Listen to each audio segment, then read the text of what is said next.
नमस्कार दोस्तों, स्वागत है एक बार फिर से मेरे चैनल पे। आप सबका बहुत बहुत बहुत स्वागत है। आज मैं आपको सुनाऊंगा किस्सा कहानी मेरी जुबानी बहुत बड़े एक्टर दादा मुनि अशोक कुमार साहब की। जी हाँ, अशोक कुमार साहब का जन्म 13 अक्टूबर 1911 को एक बंगाली परिवार में हुआ था। ये 3 भाई थे और एक इनकी बहन थी।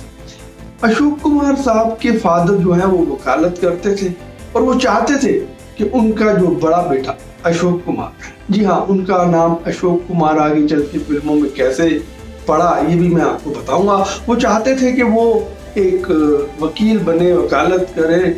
और जब अशोक कुमार साहब पढ़ रहे थे, स्कूल कॉलेज की टाइम की बात है, उनको अंदर से ये इच्छा होती थी कि वो भी एक्टर बने। लेकिन घर परिवार में कोई ऐसा नहीं चाहता था कि कोई भी फिल्म लाइन में जाए। उस जमाने में लोग चाहते नहीं थे कि कोई फिल्मों में काम करे, लोग अच्छा नहीं समझते थे।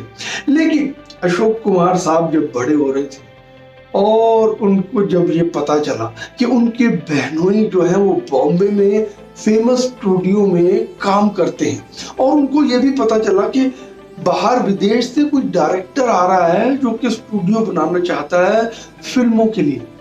और जब उन्हें ये पता चला तो उन्होंने अपनी बहनोई को चिट्ठी लिखी और उनको बोला कि भाई मैं बॉम्बे आना चाहता हूँ। और उन्होंने कहा भाई आप आ जाओ। और उन्होंने बस ट्रेन की टिकट बुक कराई। उनके पास 35 रुपए थे जो उनके पिताजी ने उनको फीस, कॉलेज की फीस और पढ़ाई के लिए जो उनको दिए थे। लेकिन उन्होंने टिकट बुक कराई और सीधे कट टू बॉम्बे। उस समय बॉम्बे होता था, आज की डेट में उसको मुंबई बोला जाता है। जी हाँ, वो पहुंच गए वहां पे और उन्होंने अपने बहनोई जो है उनको बोला कि भाई ऐसे ऐसे डायरेक्टर आ रहे हैं, उनसे मुझे मुलाकात करवाओ। तो उन्होंने जब उनसे मुलाकात करवाई तो उन्होंने बोला भाई ये अशोक कुमार है और ये जो है हीरो बनना चाहते हैं। लेकिन अशोक कुमार साहब ने कहा नहीं नहीं नहीं, देखिए आप मुझे कोई टेक्निकल काम दे दीजिए, एक्टर मुझे नहीं बनना। क्योंकि ये डर था कि घर में कहीं पता चल गया तो क्या होगा। तो उन्होंने फिर वहां फेमस स्टूडियो में 1 साल टेक्निकल काम किया वहां पे। और एक बार एक डायरेक्टर जो थे, उनकी जो वाइफ थी देविका रानी, उनको लेके एक फिल्म बना रहे थे और उसके अंदर देविका रानी के जो हीरो थे, हीरो साहब, वो फिल्म छोड़ के कहीं भाग गए, पता नहीं ऐसा क्या हुआ। तो उसके बाद डायरेक्टर साहब बहुत परेशान हो गए कि अब मैं पिक्चर जो शुरू की है उसे कंप्लीट कैसे करूंगा। फिर उन्होंने अशोक कुमार साहब को दरख्वास्त की, उनके पास गए, उनको ऑफर दिया कि आप मेरी इस फिल्म में एज ए हीरो काम कर लो। तो अशोक कुमार साहब ने सोचा नहीं नहीं नहीं, थोड़ा नानुकर की उन्होंने। फिर उन्होंने सोचा कि चलो कर लेते हैं। डायरेक्टर साहब ने बोला था कि भाई इसमें काम कर लो, बाद में फिर आप चाहे करना ना करना, ये मेरी फिल्म जो है इसे कंप्लीट कर दो। तो अशोक कुमार साहब ने डायरेक्टर साहब की वो बात मान ली। अंदर ही अंदर से वो चाहते तो थे एक्टर बनना। तो उन्होंने वो एक फिल्म देविका रानी जी के साथ कर ली और फिल्म कोई खास चली नहीं। उसके बाद घर में पता चल गया कि अशोक कुमार साहब फिल्मों में काम कर रहे हैं। बड़ा बवाल मचा भाई साहब। बस फिर क्या था, जो होता है घरों में वो हुआ। उसके बाद अशोक कुमार साहब ने देविका रानी जी के साथ दूसरी एक फिल्म की और फिर तीसरी फिल्म की।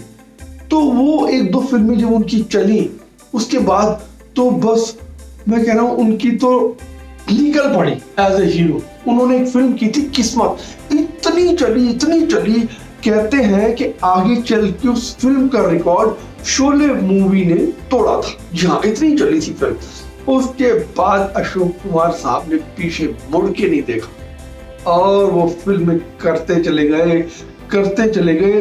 दिलीप कुमार, देवानंद, ये सब उनको बहुत मानते थे क्योंकि ये उनके सीनियर हैं और फिल्मों में पहले आ गए थे। अशोक कुमार साहब का बहुत बड़ा नाम था। एक बार की बात और है, राज कपूर साहब की जब शादी हुई थी और उसके अंदर जब अशोक कुमार शादी में गए तो राज कपूर जी की वाइफ कृष्णा जी को जब ये पता चला कि अशोक कुमार शादी में आ रहे हैं तो ऐसा सुनने में आया कि उन्होंने अपना घूंघट उठा दिया था अशोक कुमार जी को एक झलक देखने के लिए। उसके बाद राज कपूर साहब थोड़ा नाराज भी हुए थे, काफी दिन तक नाराजगी भी रही थी। खैर, तो ये था उनका एक दौर अशोक कुमार साहब का। उन्होंने फिर आगे चल के बाप के रोल, दादा के रोल उन्होंने जब करने शुरू किए तो उनको लोग दादा मुनि भी कहते थे। और दादा मुनि कैसे कहते थे कि अशोक कुमार साहब जब ब्लैक एंड व्हाइट फिल्मों से आए थे और काम कर रहे थे, पैसे बहुत थे तो लोग उनको कहते थे दादा मनी। तो दादा मनी से उनका नाम आगे चल के पड़ा दादा मुनि। और फिर उन्होंने फिल्म इंडस्ट्री के अंदर अपने भाई अनूप कुमार और किशोर कुमार को भी एंट्री दिलाई। और आप तो जानते ही हैं कि अशोक कुमार के भाई Kishore Kumar as a singer और एज ए एक्टर कितने मशहूर हुए। और उनके भाई अनूप कुमार, ये तीनों ने मिलकर एक फिल्म की थी चलती का नाम गाड़ी। जी हाँ, वो भी बहुत बढ़िया फिल्म थी और कमाल की सुपर डुपर हिट मूवी। एक बात की बात है, किशोर कुमार साहब को अशोक कुमार साहब बहुत प्यार करते थे, उनके छोटे भाई थे। तो उन्होंने एक बार बॉम्बे के अंदर एक अशोक कुमार जी का जन्मदिन, उनका बर्थडे मनाने के लिए बहुत बड़ी पार्टी, सरप्राइज पार्टी रखी थी। और उसमें फिल्म इंडस्ट्री के बड़े बड़े लोग उसके अंदर आए, लेकिन किशोर कुमार साहब उसके अंदर नहीं आए। क्यों? क्योंकि उस दिन किशोर कुमार साहब इस दुनिया को छोड़ के चले गए। वो दिन और आज का दिन, जब तक अशोक कुमार साहब जिंदा थे, उन्होंने उसके बाद अपना जन्मदिन कभी नहीं मनाया। जी हाँ, अशोक कुमार साहब की शादी जब हुई थी, उनके शादी से उनकी 3 लड़कियां हैं। एक उनका लड़का था जिसको लेके उन्होंने एक फिल्म बनाई थी एज ए हीरो, वो चले नहीं तो उन्होंने फिर अपना एक बिजनेस ज्वाइन कर लिया। 3 जो लड़कियां थी उसमें से एक लड़की वो फिल्मों में एज ए कॉमेडियन आई भी थी, आप जानती हैं। तो अशोक कुमार आखिरी के दिनों में अकेले रहा करते थे, क्योंकि सब लोग अलग अलग अपना शादी के बाद जैसा होता है सब अपना अलग अलग चले जाते हैं। और उनके जो बहनोई जी, जिनको उन्होंने तार और वो चिट्ठी लिख के कलकत्ता से जब वो बॉम्बे आए थे, तो उनका भी रिलेशन फिल्म इंडस्ट्री में उनके परिवार का परिवार ही है वो बिल्कुल, जैसे कि वो मुखर्जी फैमिली से हैं, उनके जो बहनोई जी थे। और उसमें नूतन जी, तनुजा जी और ये जॉय मुखर्जी, ये अपना जितनी भी एकदम से हीरोइन है, मैं नाम भूल रहा हूँ क्योंकि ये सब जो है ये इनका परिवार है। जी हाँ, रानी मुखर्जी है ना, ये सब। तो बहुत उन्होंने नाम कमाया और बढ़िया, मतलब उन्होंने कुछ एक सीरियल में भी काम किया। एक सीरियल आता था 80 के दशक में, बहुत ही हिट सीरियल था हम लोग, उसमें भी और काफी उन्होंने अपना काम किया। और फिर एक बार जब मैंने आपको जैसा कि बताया कि वो बीमार थे और अकेले रहते थे, तो 10 दिसंबर 2001 को उनको अस्थमा भी था, दमे का थोड़ा सा उनको प्रॉब्लम थी।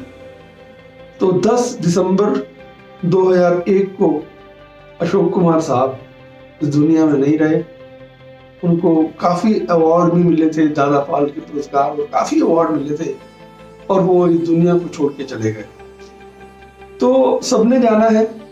आज के किस्से कहानी में मैंने आपके साथ शेयर किया उनका एक जर्नी जो मैंने सुनी थी, पढ़ी थी। तो उम्मीद करता हूँ आपको अच्छी लगी होगी। तो आप इसे लाइक करें, शेयर करें। अगर आप मेरे चैनल पर नए हैं तो आप कृपया मेरे चैनल को सब्सक्राइब करें। तो अगले फिर किसी किस्से कहानी में आपसे फिर मुलाकात होगी। तब तक के लिए नमस्कार, जय हिंद।